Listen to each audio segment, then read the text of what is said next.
Welcome to the Economic Times Power Talks.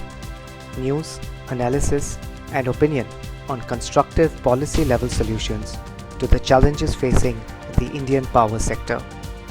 The Economic Times Power Talks is presented by GE. Thank you for joining us. Please extend a warm welcome to our eminent panel.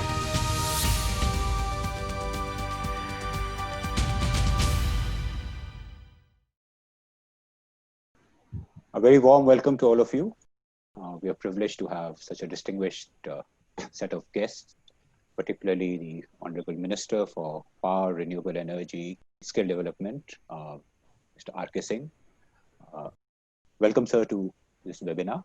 The Minister brings with him a wealth of experience, being in the Indian Administrative Service. He's been the Home Secretary of both his state and the country. He has done some commendable work while he was in the Home Ministry, when he was Secretary of Defense Production.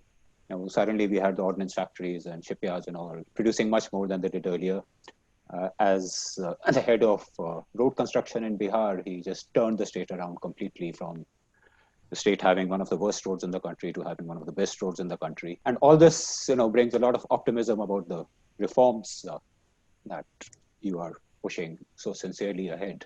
I also welcome Mr. Anil Sardana, who's a big man of the sector, 40 years in infrastructure, which includes a long stint in Tata Power, a stint in BSES, and of course NTPC, where he began for, I think, 14 years. He's also done great work in telecoms and M&A and all. We have Pravesh Sinha, who's, for some time been following Mr. Sardana's footsteps. They both been in charge of Delhi distribution, and Mr. Sinha then went on to become MD of Tata Power. He's also looking at renewable energy, very distinguished man. And then we have from GE, Mr. Mahesh Palashkar, another distinguished man. He's the CEO of General Electric South Asia. He brings international perspective here. He's on the board of directors of US-India Business Council, member of the executive leadership board of US-India Strategic Partnership Forum. And in his most recent role before this, he led GE's onshore wind business for Asia Pacific region, including Greater China, Japan, and other countries since October 2014. And he's done splendidly in that domain. I'm also very happy to welcome Suman Sinha. He's a man whose achievements are a dream of any young man today, getting into IIT, IIM Calcutta, Columbia University, an international banking career, and a great entrepreneur. Icing on the cake being the ET Entrepreneur of the Year award, which he got not long ago. So welcome all of you. We'll all be very keenly hearing the minister, and just as you transformed so many things in so many of your previous assignments, everybody's pretty excited that despite the stress in the sector, there's faith that you are there. So I welcome you to give your chief guest address, and may the panelists join me in applauding him. And hello. Thank you, Himanshu. Mr. Ganguly, Praveer Sinha, Mr. Sardana, Sumant, Mr. Palashkar, friends. The power sector, we have done quite a bit, but I will say that quite a bit remains to be done. We have made this sector, turned this sector into a sector which is now surplus in power. Earlier, it used to be deficit in power. So the availability is no longer an issue. The transmission is no longer an issue. We have connected the whole country into one grid. In the past 5 years, we added about 125,000 circuit kilometers of transmission lines. In the generation capacity, we added almost about 130,000 megawatts, and we are still adding to the generation capacity.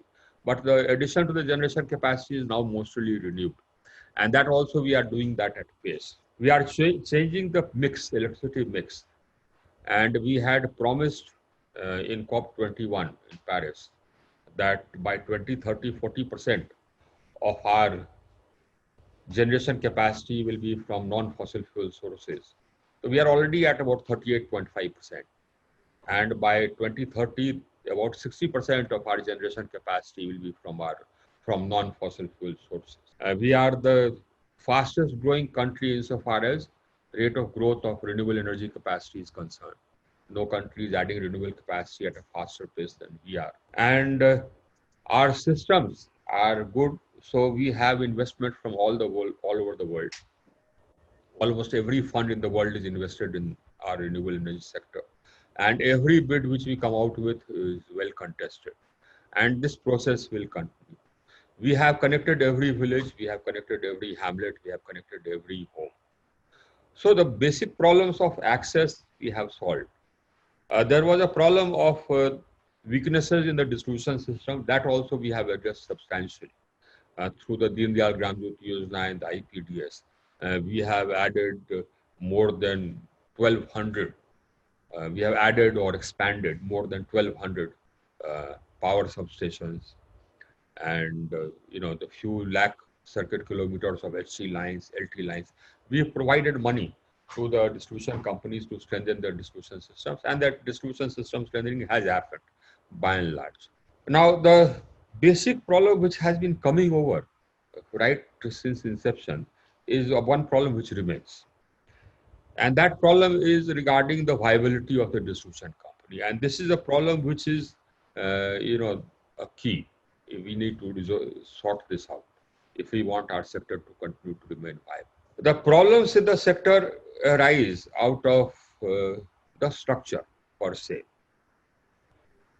You see, the 2003 Act did away with boards and corporatized the sector with the hope, faith that corporatization will, make these discoms at an arm's length from the state government, and regulators were put in place so that the politics does not infringe into management. Somehow or the other, that arm's length has not happened. Where the discoms are government owned, and they are mostly government. The arm's length happens when you privatize it. So that's why, whenever you privatize a discom, you find, barring one or two exceptions, you will find that by and large the discoms turn around and they start making a profit just because they are moved to an arm's length. What happens is that you have a regulatory system, but that regulatory system also does not seem to have succeeded very well. See, what happens is that somehow or the other, the distribution sector has become politicized, and the regulators are also, I will say, they are not actually staying true to the law. So, for example, the simple logic is that the tariff must reflect the prudent costs. Now, that's given in the Act, that's given in the tariff policy. In many cases, this does not happen, and regulatory assets are created. This does not happen because the state government does not want the tariff to be increased to that level. They feel that it will not be politically prudent to raise the tariffs to that extent.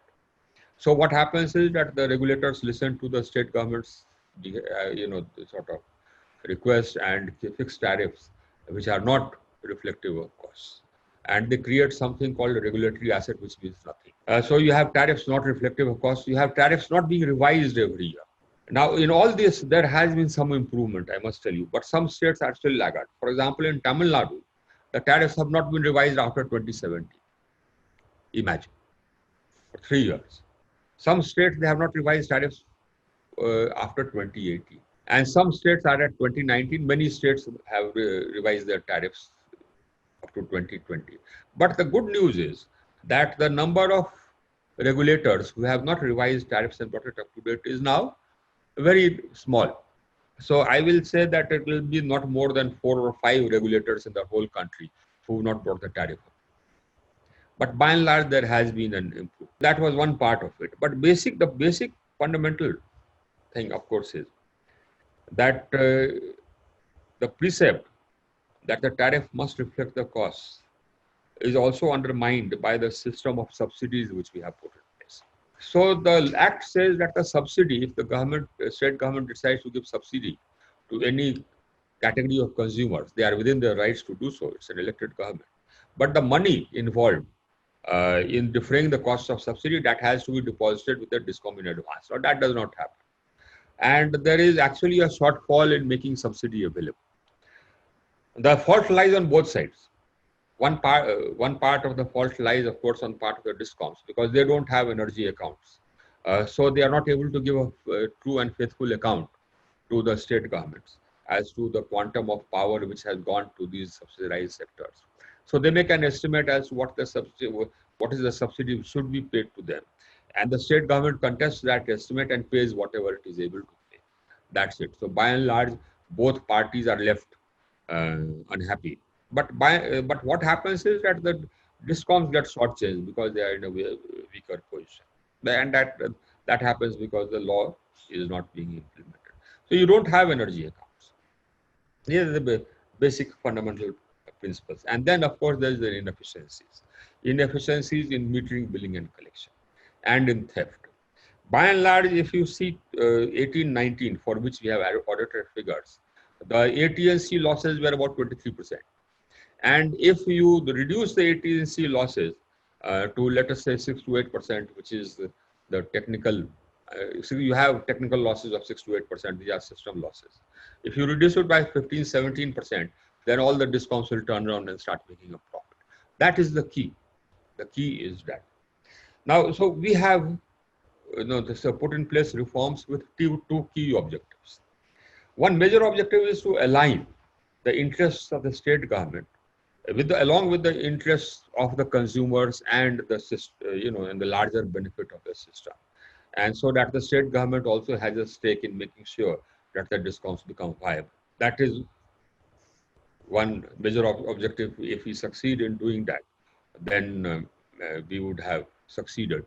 The other, of course, is to make sure that they are not able, the DISCOMs are not able to continue making these losses and still function.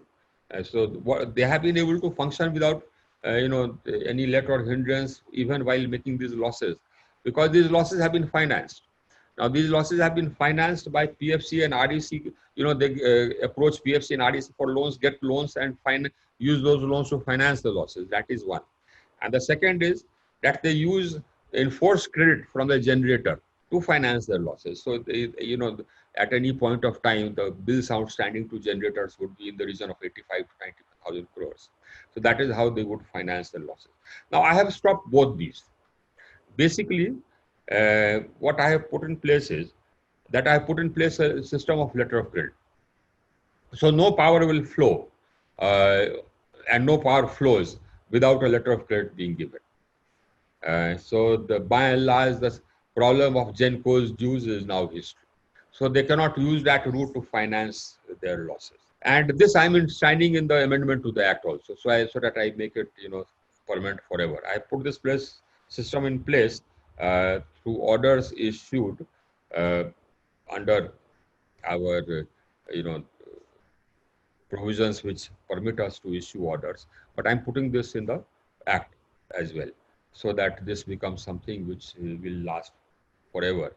And this will never happen that somebody can draw power without making payment for it. You see that our system is such a system where the generator is in a weaker position. The generator is in a weaker position because he has already invested the money and he has already hired the people for generating power. If he does not, he does not have choice of not generating power. Because if he does not generate power, he will not be able to pay to the bank. He will not be able to pay to his workers. So he has to generate power. The system is that the present situation is that every state and every DISCOM has tied up sufficient power for its requirement through long-term PPAs. So if suppose some DISCOM does not pay a GenCo, then that GenCo, in theory, has the option of shutting off the supply to that DISCOM. But in actual practice, he cannot do that because he can't sell that power anywhere else.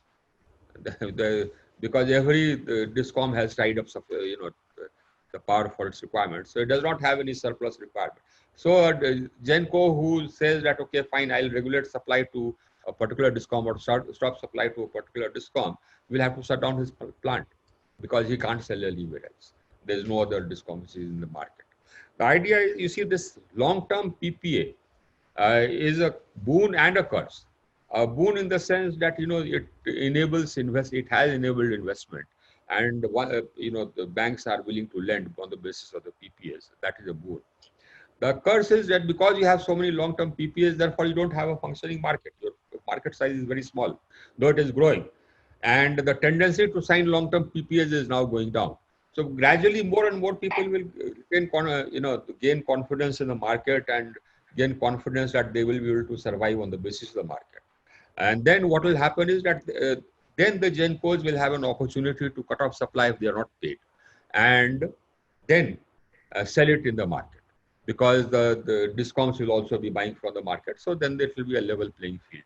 So gradually we need to go there, and I think the direction has already started. We have strengthened the market, this is the reason for us strengthening the market. We have come out with a real-time market. We already had a day-ahead or term-ahead market. Now we have come out with a real-time market, and the quantum of power which is traded on the market has gone up manifold. It will go up, more. The problem, of course, is that investments by the bankers, even without the PP, the bankers will need to feel confident that yes, I can lend to a company which is setting up a power plant. Now, of course, it will be in the renewable sector, and mostly maybe in the thermal sector as well, depending on the requirements, but that will take some time. But renewable energy, yes. But I don't see the bankers having had this change of heart as yet. But basically, this reform we have put in place, the LC system makes sure that the discoms have to pay for the power which they consume, and the competitive market is expanding, so that enables the surplus power which Gencos have to sell in the market. But it's a very competitive market. The prices in the RTM have gone down to almost 2 rupees per unit. Now, apart from this, we have also revised the prudential norms of the Power Finance Corporation and the REC and made them more stringent. So now if a discom is making losses, it will not be able to borrow from the PFC and REC. We have made an exception for the liquidity infusion scheme, which happened because of COVID. But apart from the liquidity infusion scheme, now they won't be able to borrow from the PFC or REC if they are making losses, unless they draw up a trajectory for loss reduction, get their state government's signature on that trajectory, and also on the steps which they will take to ensure that the losses are reduced, and thereafter file it with the central government, which accepts it. And they'll have to adhere to that loss reduction trajectory, otherwise the loans which will be given will be recalled. So now the discoms do not have any avenue for financing their loss. That is something which we have ensured. They can't finance it by the supplier's credit, that is the Genco's credit, and they can't finance it by borrowing from PFC and REC. So they'll have to perforce become viable, or they'll have to put their consumers through load shedding. That is the option which the state governments have. So the state governments will start having to wake up to the need to make their systems more viable. Then the other thing which we are doing is that right now, up till now, we used to infuse funds for strengthening the system without any conditionalities. The conditionalities were there, but they were not followed. The conditionalities would be that, okay, if you reduce your losses, we'll convert your loans into grants, etc., etc. So if the scheme is 60% grant and 30% loan, if you reduce your losses, we'll reduce that 30% loan. Out of that, 15% will be converted to grant, etc. But nobody bothered. So I have stopped the Deen Dayal Gram Jyoti Yojana and IPDS and come out with a new scheme, which is the Ministry of Finance, where I have said that any money at all from Government of India for improving or strengthening your system will be available only if you lay down a trajectory of loss reduction. Again, the same drill. Get your state government signature on it, commitment on it, and the steps which you will take, get your state government's commitment on it for loss reduction, and follow that trajectory of loss reduction. Otherwise, we will recall the whatever money we are giving you, and we'll give you the money only if you file that trajectory with us along with the steps which you are taking, and we'll release the funds accordingly. So that also I'm putting in place, all the states have been sensitized that this is what is going to happen. And by and large, the states are ready for it. There has been loss reduction gradually. I mean, in 1819, the losses came down to about 22 point some percent. And before that, in 17, 18, there were that was about almost about 24%, 23 point some percent, almost 24%. Before that, it was so the losses are coming down. But the surprising thing is the sheer lack of efficiency, which is causing these losses. As I said, you take the AT and C losses and minus the losses which are system losses. If you make sure that your collection efficiency goes up to, let's say, about today the national average is 93.4%. Some states are at 67, 68%, and some states are at 80% of collection efficiency, whereas some states are at about 99%. If the states or the discoms, number one, let's begin with the billing efficiency. The national average of billing efficiency is 84 point something, some percent.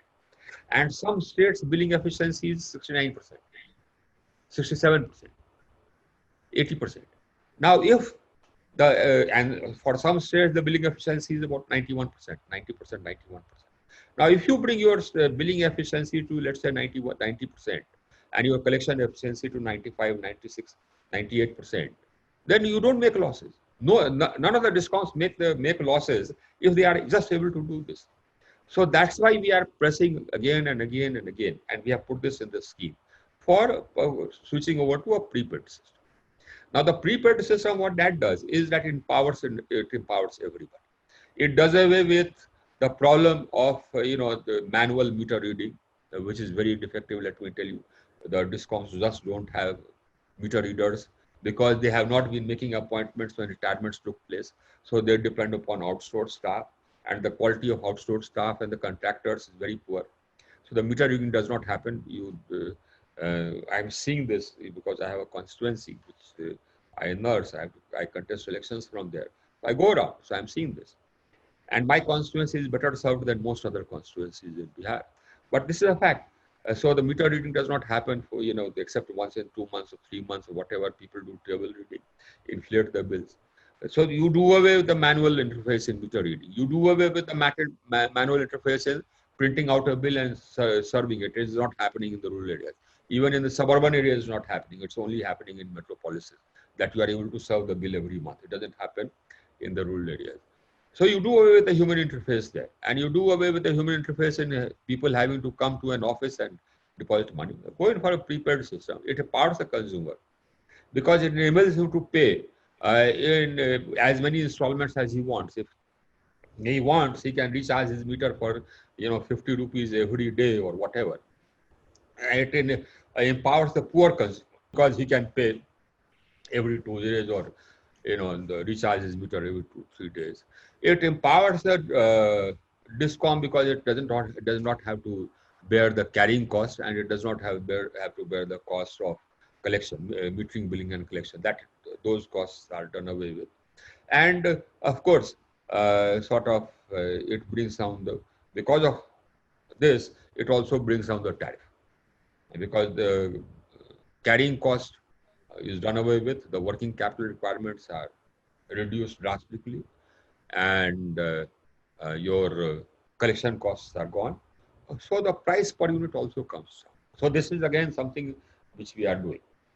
And by and large, we have created a system whereby now the discoms have no other option. Of course, we are saying that you switch over to PPP, public-private participation, because our experience is not because of any ideological reasons, but because our experience has been that wherever this has happened, the losses have come down, and they have come down drastically. In Delhi, the losses were almost 57%. Now they are about 8 to 9%, which is just about system losses. I mean, the system losses would be about 6 to 7% if your system is good, and otherwise it will be near 8%. So if you are at 9%, that means there's very little theft, and you are able to bill whatever you supply, except the system losses, and you are able to collect whatever you bill. This is the key. And of course, the tariff has to be cost reflective, so it has to be revised. So this is what we have put in place. We also have, there are other aspects as well, and that is the other aspect is cross subsidy. Now the tariff policy says that the cross subsidy, this is to 2016 tariff policy, that the cross subsidy should be brought down to 20%. Now I have got it analyzed, and I'm happy to see that in fact most states the cross subsidy is around that level, but some states the cross subsidies are very high, and a very high cross subsidy means that the industry becomes uncompetitive. If you are supplying electricity to the industry at 8 rupees and 9 rupees per unit, how can you expect Make in India to happen? And how can you expect this our industry to be competitive? So we have again provided a trajectory in the revised tariff policy, which is awaiting approval from the cabinet. The problem, of course, is that all the states are opposing it. So if the cross subsidy comes down, right now what happens is that they subsidize the whosoever they want to subsidize at your cost, at the cost of other consumers. The philosophy should be that if a state government wants to subsidize any category of consumers, let them give the subsidy upfront from their budget, and not force other consumers to subsidize some other consumers. That's unethical, entirely unethical, and that's what the law says as well. So this is something which we have been sticking to. It is a sticking point. Every state is opposing. That is one. The other thing is, of course, the open access. I believe that it's there it's nothing new. It's enshrined in the law, and the law was passed in 2003, which says that open access for consumers of 1 megawatt will be almost a matter of right. Now, most regulators don't do that because the regulators are appointed by the state government. And so the state government does not, or the DISCOM does not want this to happen. So most regulators put hurdles in the way of grant of open access. You apply for open access, it will be pending for a year, 2 years, 3 years, or whatever. And then the surcharge and the additional surcharges will be heavy. So I'm coming out with an open access set of rules, in which we are laying down the timelines for grant of open access, so that the DISCOM gets some competition. The ideal, of course, is what Mr. Ganguly said, that the consumer must have a choice, and the consumer has rights. So I have done two things about consumer rights. One is that you can't do gratuitous load shedding, and the other is you can't sort of suppose a consumer applies for connection, he must have some expectation as to in how many days he'll get that connection, or what will be the suppose he makes a fuse call or something, by what time it will be attended, or suppose his transformer burns down, by what time it will be replaced.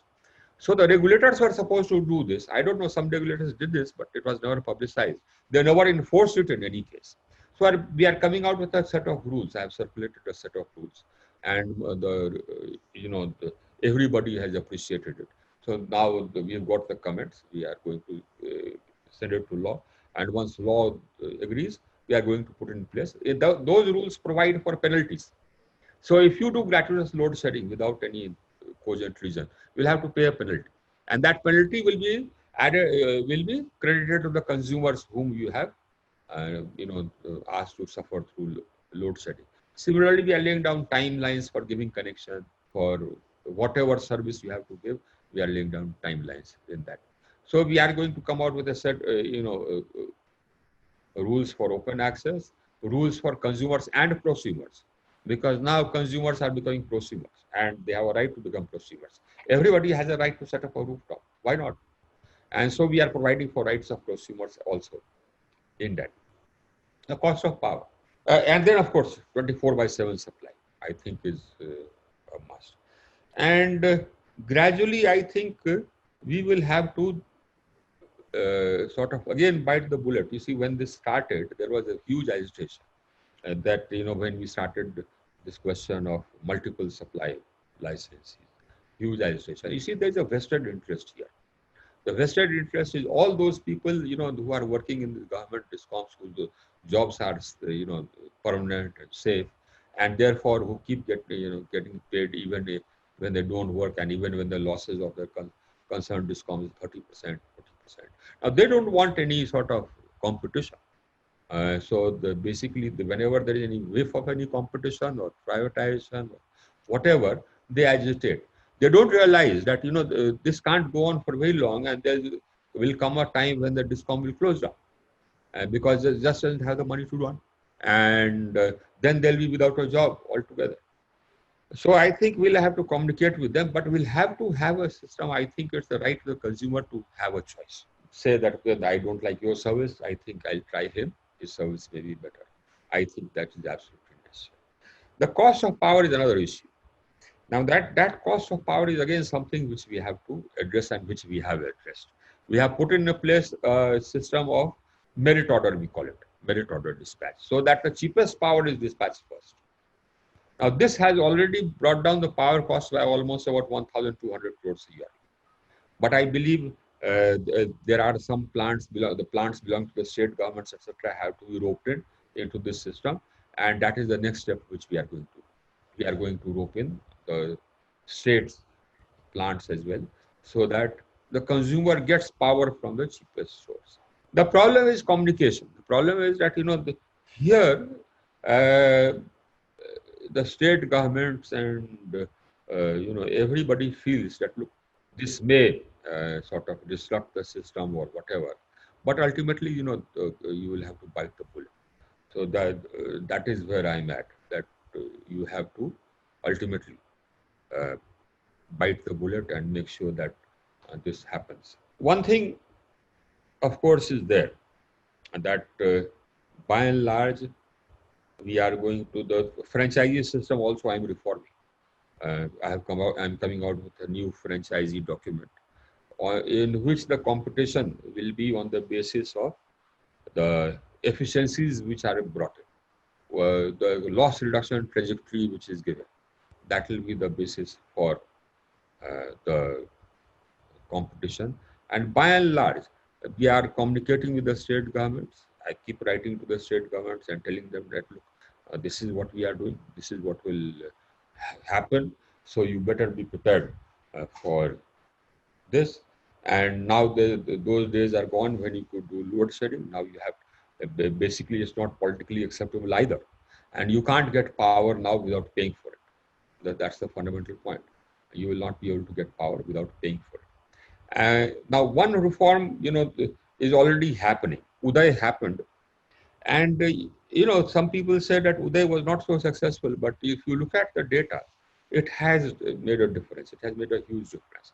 I was looking at the AT&C losses, and the AT&C losses allowed to be passed through in tariff. And I find that the AT&C losses allowed to be passed through in tariff is actually in accordance with the Uday trajectory. So the consumers are benefiting, and they do not have to suffer the burden of the entire loss, burden of inefficiencies of the discoms being passed on to them. That is unfair. That a discom should pass on the entire the burden of its inefficiencies on the consumer. It's totally unfair. But Uday has succeeded, and by and large, barring a few regulators, every regulator is following this. Another thing which we are doing in the amendment to the Act. Now, we wanted to change, in order to keep the regulator at arm's length from the state government so that they uphold the law. We wanted to change the method of appointment of the regulators. Now, this was opposed tooth and nail by every chief minister. They all wrote to the prime minister. They don't want to let this power go, the power to appoint the regulator. The problem is that if you appoint the regulator, then the regulator does what you tell him to do. And so this entire edifice collapses. But I have thought of another method, which I think will pass through, and that is, that I'm laying there is a section in the law which lays down the duties of regulators. Now I'm adding to the duties of regulators, and the provisions for removal of regulators. I am adding some additional sub-clauses. Now, one of the additional clauses which I am adding is that if any of the orders of the regulator has not followed the law, has been against the law, or if there has been a gross dereliction of duty, if there has been a violation of law, now all this will be sufficient grounds for removal of the regulator. and I am putting in place a system for removal of regulators. So no matter how he is appointed, the removal will happen if he does not follow the law and if he does not hold the law. Now, this is something which nobody can argue against. I'm not taking away anybody's powers. Earlier, the state governments raised a holla that, look, we are taking away our powers. But I'm not taking away anybody's powers now. I'm only providing in the law that if somebody violates the law, there will be some reckoning, that he'll be removed. I think that should make the regulators more accountable to what the law is. You see, the law drafted in 2003 is a great law. It just has to be implemented. And we need to make sure that those who are charged with the responsibility of implementing the law actually implement it. And of course, we have to continue communicating. And the people will have to sort of realize that the reforms we are undertaking is absolutely necessary. So for that, communication is necessary. And for that, we need your assistance, Mr. Watts and Mr. Ganguly. For example, let's take Uttar Pradesh, the most recent example.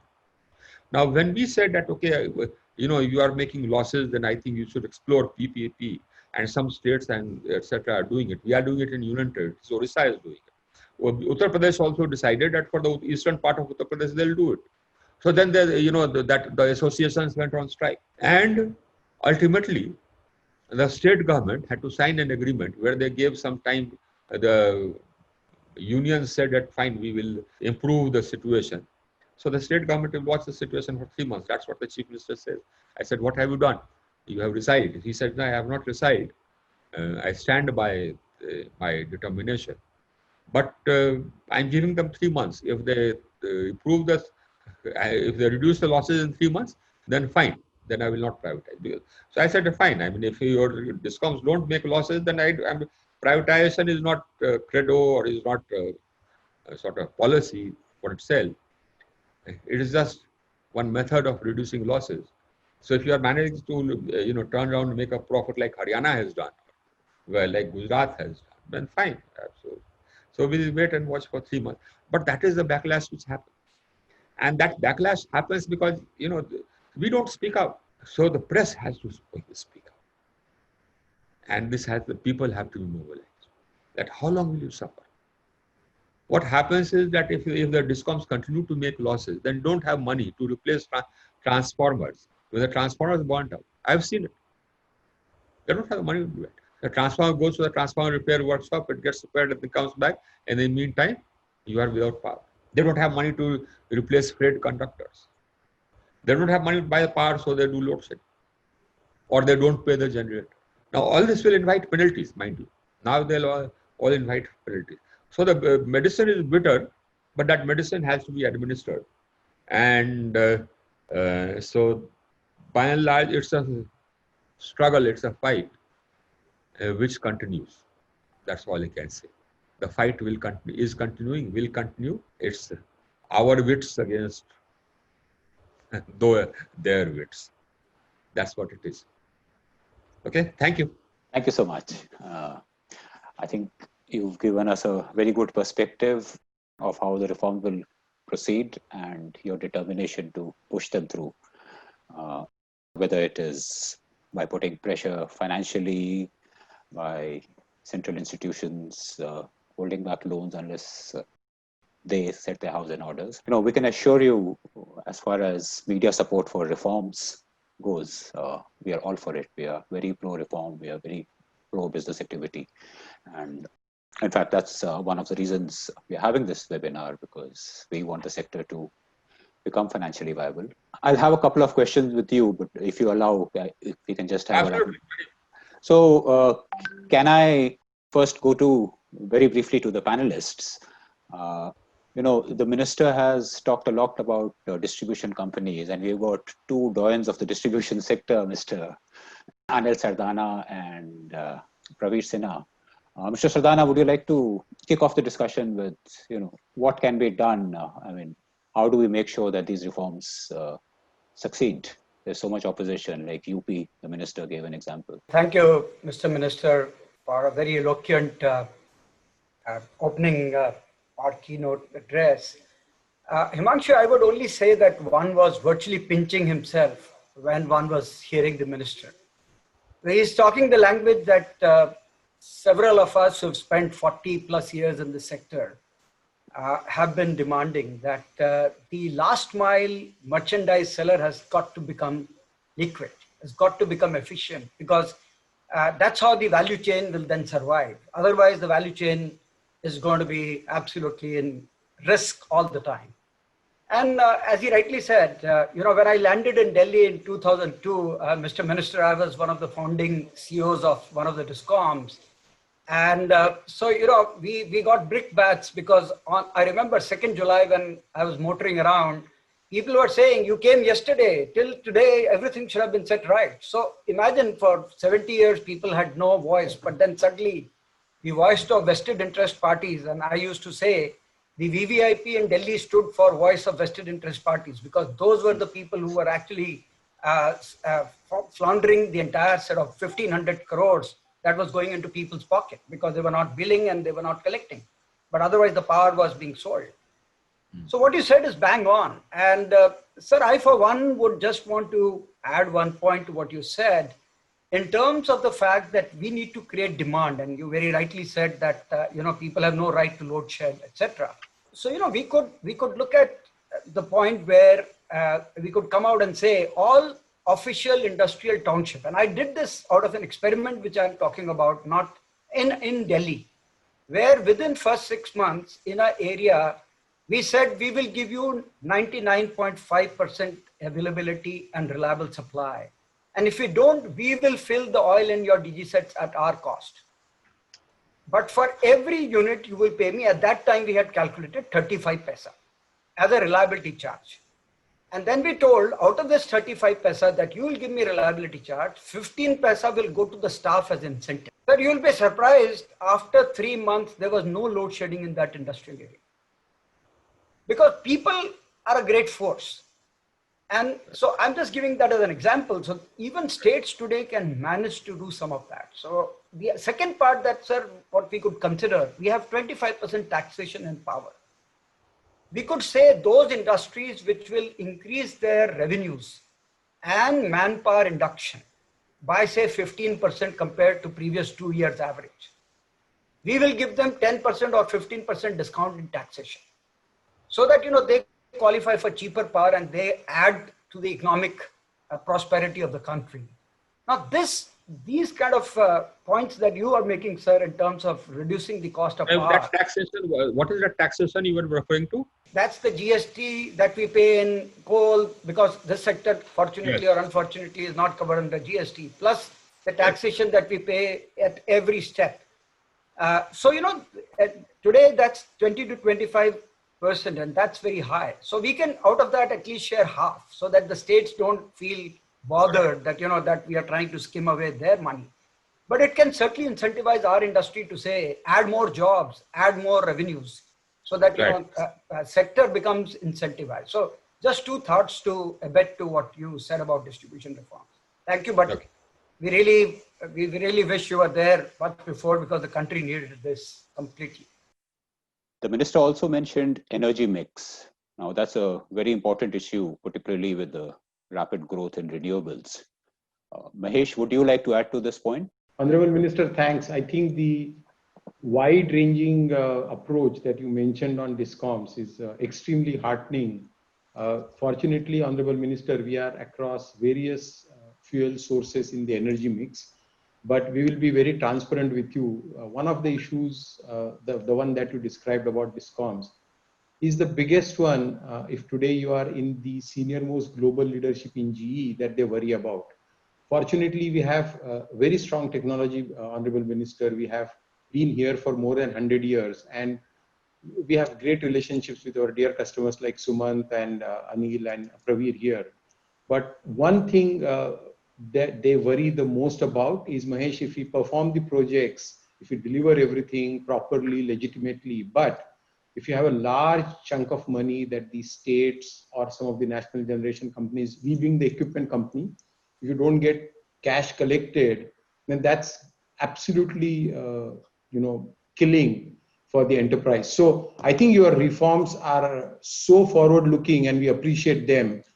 One comment on the energy mix, and if I may make just one small comment, I think the PFC REC 90,000 crores has started getting acted, and I think states have signed up.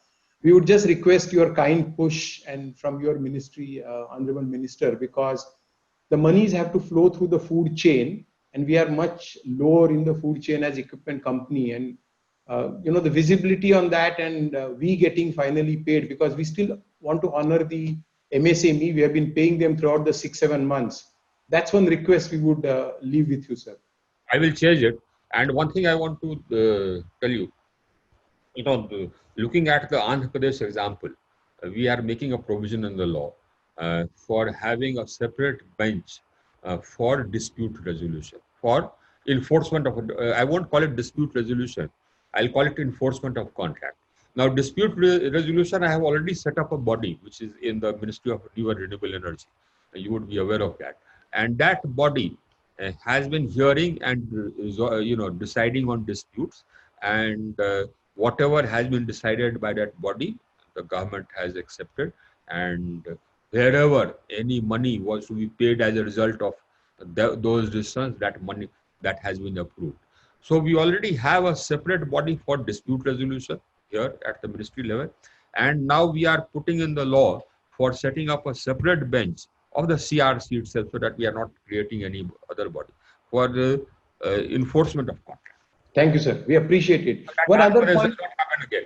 Incidentally, the Chief Minister of Andhra Pradesh, and the people from Andhra Pradesh will be coming and seeing me just now. The Chief Minister of Andhra Pradesh has let it be known that by and large he will be willing to abide by whatever decision the court gives. It is currently sub judice. So the only requirement now is to make sure that the courts hear it, pass orders quickly. We appreciate it. And your ministries, both ministries have been helping, Honorable Minister. We are working with them. But these are pretty large sums of overdues of contracts that we have executed. The one other forward-looking point, Honorable Minister, I think the Ministry of Power as well as MNRE has now started very good movement of round-the-clock hybrid. And we are very much appreciative. We just wanted to mention on record, because I think the wind can go to 40-45%, solar will go to 20-22%, but the moment you bring coal-fired or you bring gas, and so natural gas is something we have been working with both the ministries, Honorable Minister. But from a policy perspective, if that is something that you would encourage, because then the plant utilization factors would go pretty high. We have stranded assets, and the gas prices are ridiculously low as of now. That's one comment we wanted to bring up to you, sir. Okay, I'll consider it. You see, this we had thought about. We have a 5,000 bid which is out, and this is for round-the-clock power with 49% thermal and 51% renewable, so that power is dispatchable, round-the-clock power is available. We thought of adding gas, but then it was pointed out that gas also we import, and so it will again be dependency on some other country, and the prices are very volatile. So this time we have not done so, but in the next bid we may probably open it up. I will keep that in mind. The only thing, of course, in fact, we can make it source neutral, that you want to balance it, you balance it anyway. Absolutely, because there is, some states can do hydro, some can do gas, some can do coal. Yeah. So that would be very forward-looking and helpful. That's what will come out. A source neutral balancing. But basically, my concept is this, that I don't feel that it is reasonable to ask the states to accept renewable energy, which is intermittent, without adding some storage or balancing. Because then in that case, if they buy 1,000 megawatts of renewable energy, they have to keep 1,000 megawatts of thermal energy also on the standby to replace this when the sun sets or when the wind does not blow. So the DISCOM has to spend twice the amount, just to build up their quota or meet the quota of renewable energy. So I have told the ministry that now future bids should be such that if a state buys, let's say, 1,000 megawatts of renewable energy, let it be balanced with something, so that he does not have to buy an equal quantity of thermal energy to replace this energy when the sun sets or the wind does not blow. So the future bids will be for dispatchable power. Thank you, Honorable Minister. Talking of renewable energy and DISCOMs, I think Suman Sinha is uniquely positioned to talk about this a bit. He's had his brush with a few DISCOMs, and you are number one in renewable energy. Yes, Suman, tell me.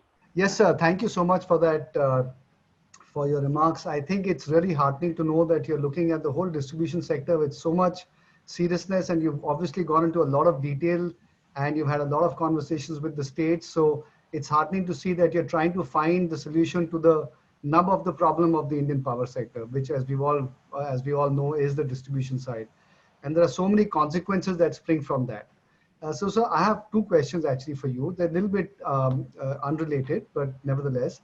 So the first question is that you had proposed a number of very important, steps forward in the Electricity Act. With regard to the new, body that we're looking to set up, with regard to the appointment of the regulators, and so on. So first question really is, what is the status of the Electricity Act? When might we see that it might move forward Yeah. in some way, shape, or form? We have got the comments. In fact, there was a storm of comments and letters to not only me but the Prime Minister. So we've got the comments. We have examined that. We have had discussions with the Prime Minister, and they made a presentation to me of the final draft amendments. So after that discussion, they are fairing it. It will go to the Ministry of Law, and then we'll take it to the Cabinet, and thereafter we will introduce it. So as far as the appointment process of regulator is concerned, we are not touching that, because that has turned out to be a very, very sort of sensitive spot with all the states, and they all wrote to the Prime Minister.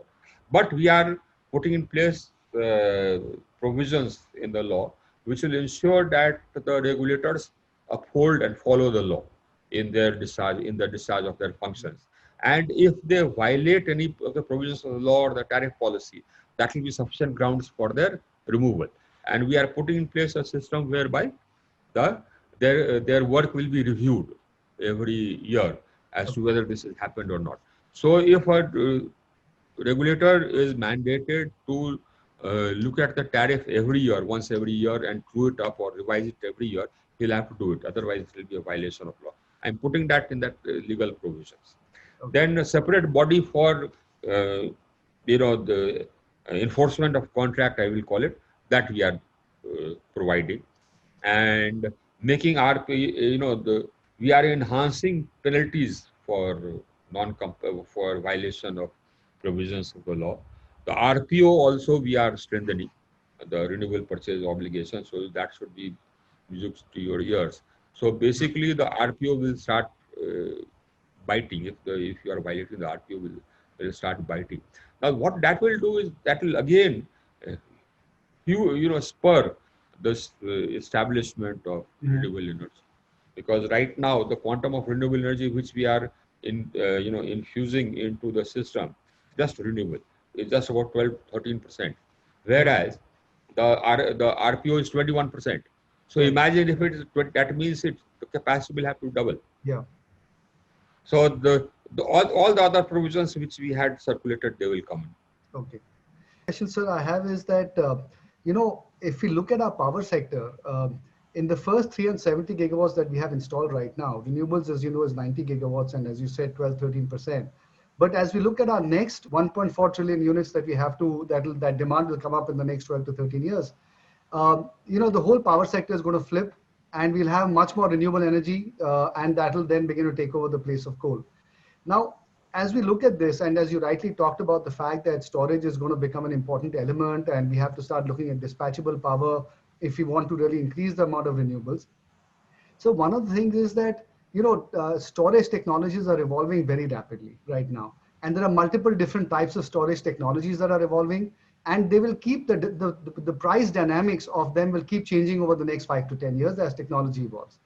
The second thing is that the strategy for storage, in the sense, should it be seasonal storage, or should it be storage with every single bid, or should it be aggregate storage at the grid level, or should it be every state doing their own grid balancing? So I think what may be very useful to give all of us a better sense is if the Ministry of Power or MNRE, under your direction and guidance, can actually come up with a roadmap over the next 8 to 10 years. What is the government's, in some ways sitting today, official view of the future? And how will different storage technologies play out? What will be the overall storage strategy of the government? I think if you can come out with something like that, then that will give all of us a very clear roadmap as to how the government is thinking. And if certain markers or certain steps come into place, let's say technology cost changing, the relative dynamics changing, then you'll start doing these kinds of bids, or your strategy will change in this way to manage the grid and so on. That I think will give all of us a much clearer sense of the government's thinking and evolution, so that we can then start making investments in different technologies as well. We'll have that. That's an interesting observation, Suman Sinha. To in the case of changing technology, we need a adaptive policy and a look ahead also. Can I turn to Mr. Pravesh Sinha? You also have a wealth of experience being a DISCOM yourself, dealing with DISCOMs, producing power. How do you see the sector, the reforms, and dealing with the DISCOMs? Thank you, Himanshu. First of all, I would like to compliment the Honorable Minister for a very frank and open, and I would say a very candid discussion on the power sector, and the acceptance that distribution is the key to the change that can happen in the power sector, because the last mile connectivity, the last mile ability to get the payment, and that is what will drive all the investment in the power sector, whether it is conventional or renewable. Minister also mentioned about how the viability of the distribution companies needs to be improved, and the necessity of the regulatory system to revise the tariff. Minister, you had also mentioned, and to Suman's question, that the policy, the Electricity Act amendment has to come. The tariff policy also has been in discussion for quite some time. And if some of those aspects which are covered, of course, some of them are now coming as rules, which is a very, very welcome step, whether it is relating to the consumer or must-run status, or it is relating to change in law.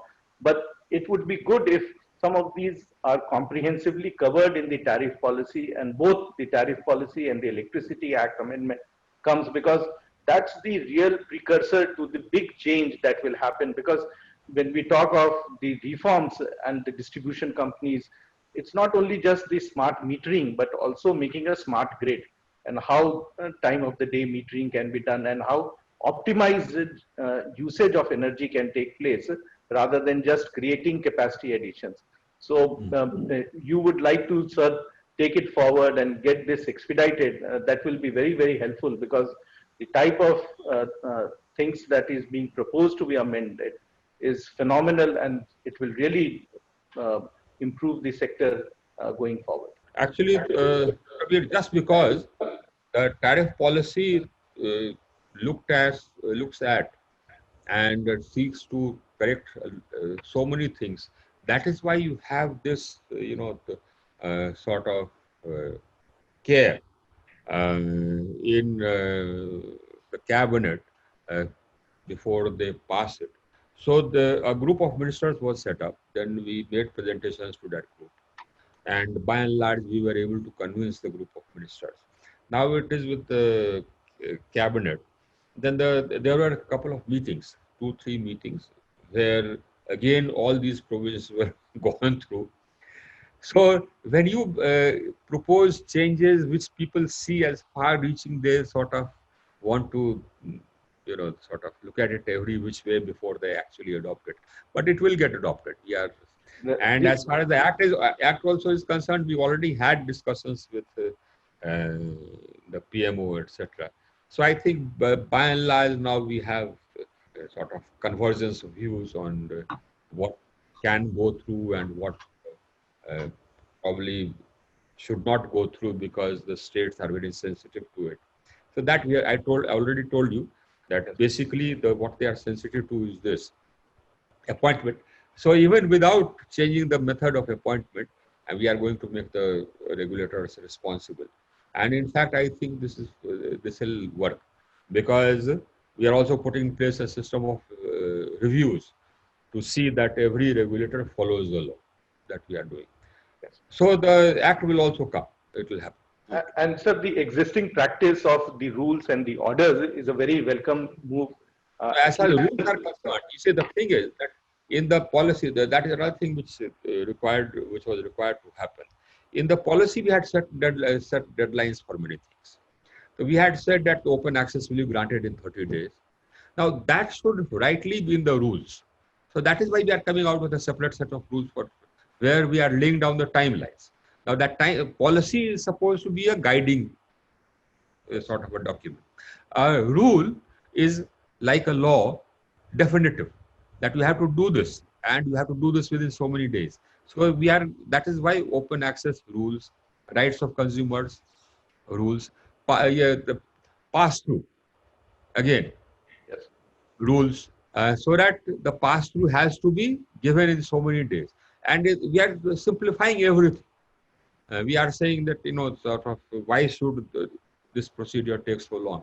Why should not happen in so many days? And why should the formula not be there upfront? So that tomorrow, let's say the price of coal goes up. Yes.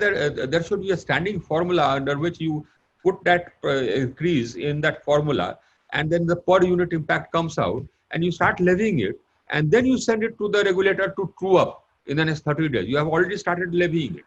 Yes. Suppose the cess goes up by 100 rupees or whatever, or GST goes up by 100 rupees. Put it in the formula. You will come out with a per unit impact of, let's say, 2 paise per unit. So fine. So you start charging it from the DISCOM, who starts charging it from the consumer. And the truing up is done in 60 days by the regulator. And then if, for example, there's some calculation error or something like that, that truing up will happen. So that everything becomes more and more automatic and simplified. But ultimately, I think, if you want me to actually think about what is the end point of everything, I think the end point, when will I be happy? I'll be happy if I have a choice. Yeah. Multiple supply licenses as a consumer. That is the ultimate, sir. One more point, sir. In last 6 months, the power sector has done exceedingly well, and it has been able to generate and supply and sustain the operations. Also, some of the bids had come, but last few months, many of the renewable bids have got delayed.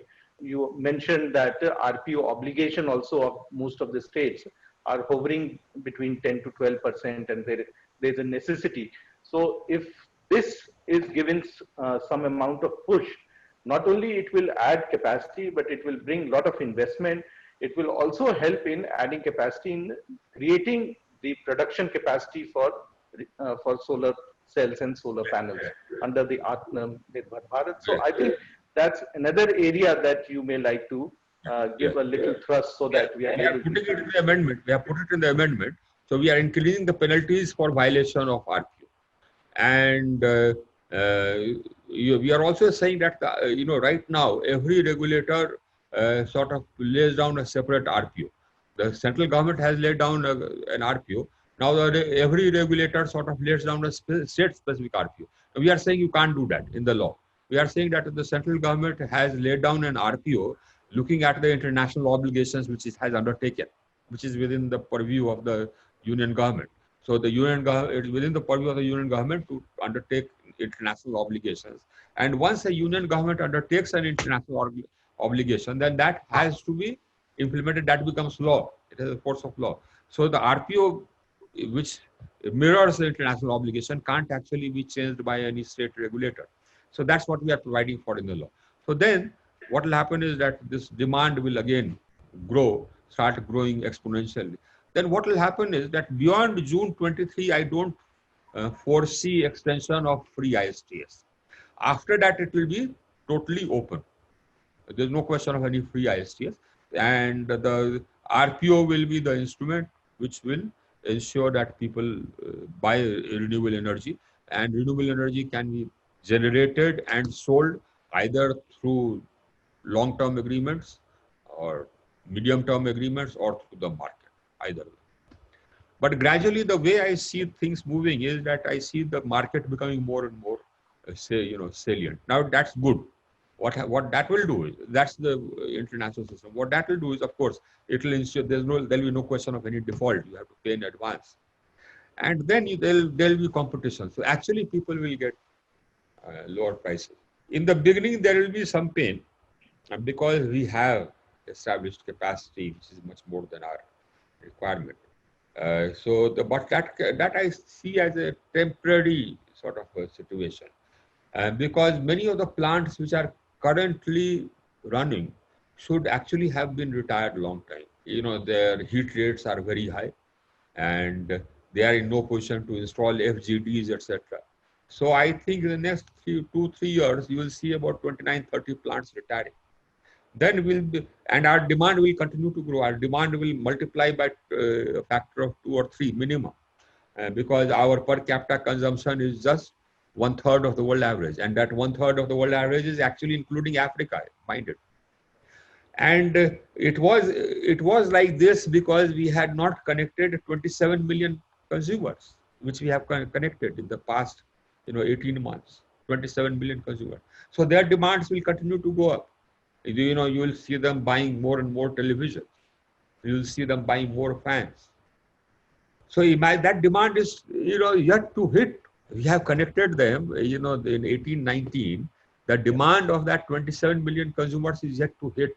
So I'm going to see spiraling demand. So abhi jo lagta hai, right now we feel that nice also the peak demand is 185. That's going to be history very soon. Let normal times come and let the industry start growing again. Actually, we faced 3 disruptions one after the other.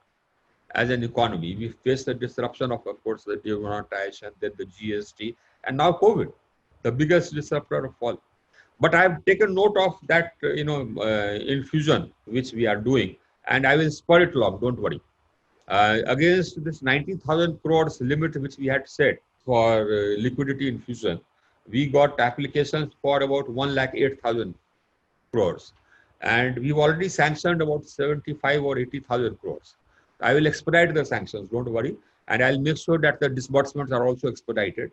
And then I'm quite sure that the disbursement will also trickle down to all the manufacturers. If they don't, please let us know. We'll work out ways and means of making sure that all the bills are paid. That's why we brought in this liquidity infusion. One very interesting point that you made was how you're dealing with regulators, and how every state got against it, and you outsmarted them in a sense. That okay, you appointed, but we will regulate the regulator in a sense. There'll still be halla when I introduce the bill in Parliament. Don't worry. Don't write about it prematurely, Himanshu. Let it happen. Yeah. So my question is, in your Electricity Act amendments, the tariff policy, you're really talking of path-breaking reforms, and this regulator appointment is one of the smaller things. About the rest of the provisions, are you determined to Yes, it'll happen. It'll happen. Through tariff policy or through rules or amendment, one or the other will happen. Because I would, going by what happened in UP and what one knows about the states, they will have, all of them will object to other provisions also. That's a battle. The war is still going on. And Uttar Pradesh also, this will happen. Don't worry. Just wait for 2-3 months. I have spoken to the Chief Minister today. I said, what is this?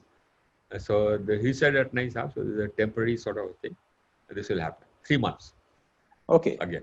That's very reassuring. In course of your responses, you also mentioned, what if the GST goes up, and I think you were referring to coal or other inputs. Or what about GST and electricity itself? What are your views on that? I want that, but people tell me that probably the states will not agree. I don't know why they should not agree, but I think we can have a try at getting it. We'll have a try. That will become a big booster for the industries again. Yes. Because if they are able to adjust the GST eventually, what they pay in the electricity, they will become absolutely. It will help the consumers. Yes. Absolutely. It will help the consumer. The power costs will come down. That's right. So have you recommended this? 400 rupees cess, which you mentioned, per ton, that was appropriated by the finance ministry to, make up the shortfall in GST collection. Now that is there till 2022. After that, maybe, we can take it up, that cess may be abolished. But I see the price of coal coming down. I see the price of coal coming down because, the coal minister, and I have had discussions with him, both of us are clear in our mind that there should be competition in the coal sector. Now, there is already a situation of surplus coal availability because of this infusion of renewables. And all the coal, companies are sitting on stocks. So if you have all these subsidiary companies are made independent and they compete amongst each other, I see the price of coal coming down further. So that will probably lead to a reduction in power prices, further reduction in the power prices for the consumers. And if this thing goes away, the 400 rupees per ton GST, sorry, not GST, that 400 rupees per ton Yes. cess, then that will further bring down the price of power. So 2022 will take this up, that this may be abolished. Actually, I have said that this can be used for, this is actually a green tax, so it can be used for green energy. But I don't need any sort of subsidy for green energy now. The prices are themselves competitive. Yeah, that's a very interesting development that's happening. That green energy, right? Just 10 years ago, it was meant to be, if you care for the planet, you're sitting in a 5-star hotel, you would say, we should have solar energy. But today it's a commercially viable, good alternative. How do you see the future in terms of Atmanirbhar Bharat? You've taken a few initiatives. I've heard from the Adani Group that they want to be number one in the world. Suman Sinha is very bullish. She's also talked about getting into manufacturing at an appropriate time. Tata Power is also very hot on renewable. The time is now, because I am setting up barriers. You already have the safeguard duty. Now, I think in about 14-15 days time, I've given a deadline. I'm going to sign on this approved list of models and manufacturers, and only those the models and manufacturers will figure who are making in India. So this is also a non-tariff barrier, to put it plainly. So by and large, I'm going to, and then the customs barrier also I'm proposed, and I'm reminding the Ministry of Finance. The Ministry of Commerce has also seconded our proposal. They have endorsed our proposal that the customs barrier go up. So these barriers will go up. You see, I don't see any reason why we should not become smart, and why we Indians cannot become smart. Every country puts non-tariff barriers and tariff barriers, and every country tries to make sure that it creates jobs in its own jurisdiction, in its own country, rather than in other countries. What Trump was doing was only talking about what the Western world has been doing, right since time immemorial. That they create jobs in their own country. They want to manufacture goods, etc., or create value in their own country and sell to other countries. That's what we need to do. But this has also raised some debate on, while it is very good that India is finally getting its act together in manufacturing and putting barriers, what about, might this affect capacity addition and growth in the early phase, perhaps? Not really. Not because I already have about letters of intent for setting up manufacturing capacity of almost about 20 gigawatts in modules and cells. 20 is the massive. Demand is here. Where will they go? The demand is here. We are, our Prime Minister set a target of 450 gigawatts by 2030. So that's very promising. So I think before we wind up, one last round of comments from the panelists. Basically, Himanshu, you see, we work together, me and the industry. And the idea is that, I represent them. So if by and large we keep discussing, and we'll keep discussing. So I'm open to suggestions, to ideas, because our objectives are the same. Our objective is a viable, sustainable power sector. Yeah. And all the panelists you have are from the power sector. So their objective is the same as mine. So my doors are always open. They can always walk in and give me ideas and suggestions. In fact, I am hungry for ideas and suggestions as to how to set things right. So you're always welcome. And give me ideas and suggestions as to what to do to set the things right, to improve things. And this is something which we should have learned a long time back. You look at any other country, you look at the Western countries, there you will find that the government and the industry, they move together and they work together. So by and large, here also I have ambassadors and ministers coming and meeting me with their industry. And they talk about what their the requirements are and what problems their industry is facing. And in some countries, there is an interchange of personnel between the industry and government. For example, in France, whether it's the United States or United Kingdom or Netherlands or France or Germany, they see the industry as a part of their team, and the government and the industry, they both work together to make sure that the industrial prowess of the country grows. I think that's what we have to learn, and that's what we are doing now. So basically, think about what more can be done, what more should be done, and please walk in and give us your says. That's a very, very promising and encouraging note from the minister. One last question from me, with all these path-breaking initiatives you are taking, do you have some kind of time frame in mind that, okay, maybe by 2023, DISCOM losses will come down by X percentage, or any such look ahead can you give us? Basically, I have not looked at it for the entire country together, but for different states, I'm looking at it separately. So in fact, my ministry is analyzing every state separately. Okay. We analyzed Uttar Pradesh, and I wrote to the Chief Minister after that analysis, sharing our analysis with him and saying that, look, this is where you are making losses. If you do this, and your losses will go away. Similarly, they have again analyzed 4 or 5 other states. Again, I'll be writing to the Chief Minister that, look, this is where you are making losses. If you do this, the losses will go away. But ultimately, if you sort of take care of increasing your efficiencies in just billing, meter reading, billing, and collection, that in itself will reduce your losses to almost, that's what Haryana did. It will bring down your discounts will turn around just by that. So it's not rocket science. It's actually a more of a diligence and commitment. What's your gut feel? How far are we from a viable power sector? Not very far. I think 2 or 3 years we should, by and large, have every DISCOM viable in 2 or 3 years. It's a big target, but I think it is possible. That's very, very reassuring. Can I just make a quick comment? Yes, please. So far as a country, we've, and this is my very simple analysis, is that we've always tried to meet a burgeoning demand in a sector which has always had some deficiencies of the kind that you very well talked about. I think now there is an opportunity for us that as we look at our power sector over the next 10, 15 years, that the kind of growth that we'll have, almost no other country will have in this sector. And therefore, there exists this unique opportunity for us, which you are very,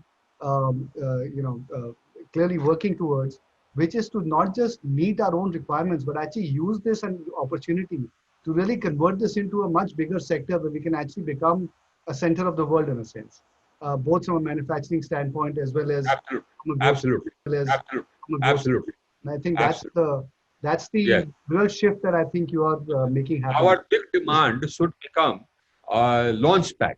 Exactly. So that you cater to this big demand, but that gives you enough volumes to be able to increase your the manufacturing capabilities to meet the world requirements.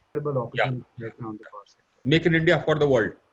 We have a big challenge, but we will meet it. You have our best wishes and full support. Thank you so much. Thank you. Thank you so much, Honorable Minister. Thank you.